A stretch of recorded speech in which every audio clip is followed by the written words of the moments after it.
The Delivery Man, The Diner. Episode 9. He ran, not away from the building, that was impossible with the man at the stairs, but up. Richard climbed the fire escape at the back of his apartment, his bad knee screaming with every rung. He pulled himself onto the roof just as the sirens arrived below. Peeking over the edge, he saw 3 police cruisers surround his building. Officers got out, hands on their weapons, speaking into radios. They came for me, he thought. Charles made good on his threat. He crossed the roof, jumped to the next building, and kept moving. It took him 45 minutes to reach 12th Street on foot, staying in alleys, avoiding main roads. By the time he pushed open the door of the Silver Moon Diner, he was drenched in sweat and his knee had swollen to twice its size. Detective Collins was already there. She sat in a booth at the back, a cup of coffee untouched in front of her. She looked up as Richard slid into the opposite seat. "You're being watched," she said quietly. 3 different agencies. Possibly more. I know. Charles filed a formal complaint an hour ago. He's claiming you assaulted Eleanor and held her against her will. There's a warrant out for your arrest. Richard felt the world tilt. That's a lie.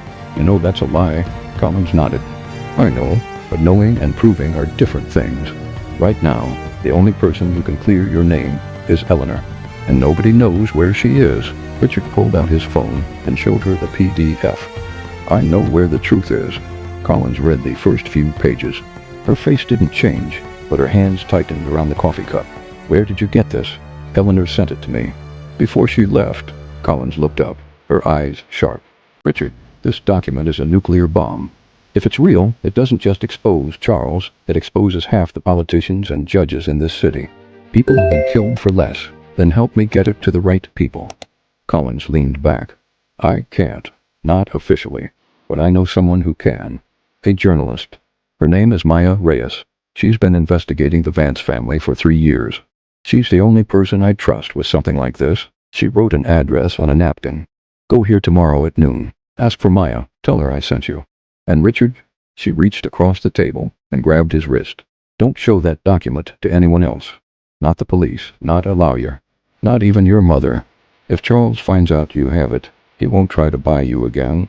He'll try to bury you. Richard folded the napkin into his pocket. As he stood to leave, the bell above the diner door jingled. A man walked in, ordinary, unremarkable, wearing a janitor's uniform. But Richard noticed his shoes. Expensive leather. The same kind Prescott had been wearing.